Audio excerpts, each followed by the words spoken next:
The wheel here that I have, I'm going to go ahead and get this one going. The wheel, we have two things that we want to do. We want to do one thing, it's a section line going straight through the middle up here, and we're going to have a section view going up at the top.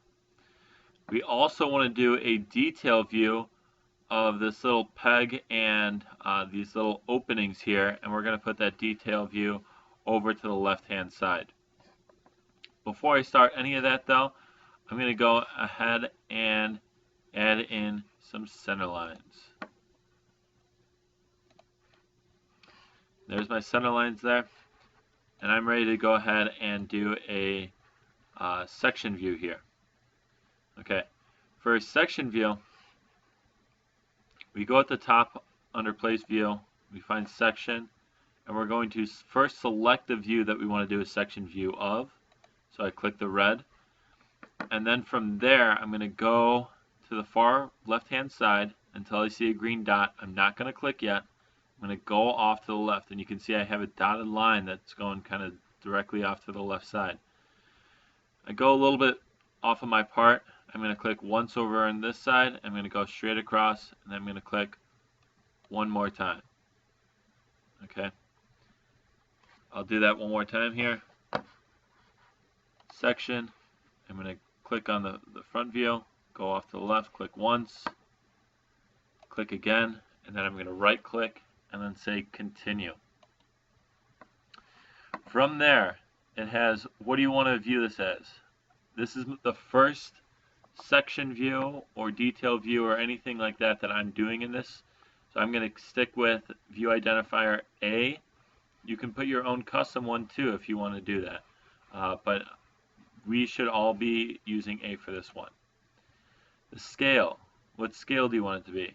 You can have it be really big, or you can have it be really small. I think we want it a little bit bigger than this object right here, so we're actually just going to go 2:1 scale here.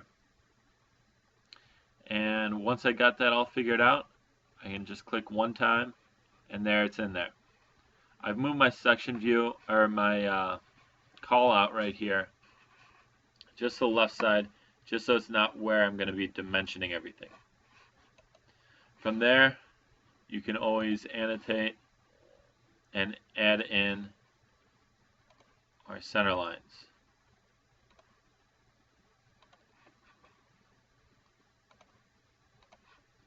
Alright. The next thing we want to do here is we want to add in a detail view. We want to have a detail view of our front part. And you see it has the view identifier as B because that's the second detail view that we're going to be going into. Scale, it's saying you probably want to increase it. If you're actually doing a detail view, you will typically have a larger scale so you can actually see the detail. The shape that you want to do you want to do a circle? Do you want to do a rectangle? And then do you want it to be a jagged cutout or do you want it to be a smooth cutout? We're going to go jagged, we're going to go circle, 2:1 scale. And I'm just going to start off by clicking right around there. I'm going to bring it out until I get the section that I want to cover. Don't worry if it's not perfect because we can still move it around. 2:1 scale right there, that looks good. If you messed up, if you did the circle too big, so if you had a circle like that, that's not really what we want. You can change the size and you can even change where it is if you click on the center point to move it around. So you can always add in or change it up and get whatever view you exactly want to see in that detail view.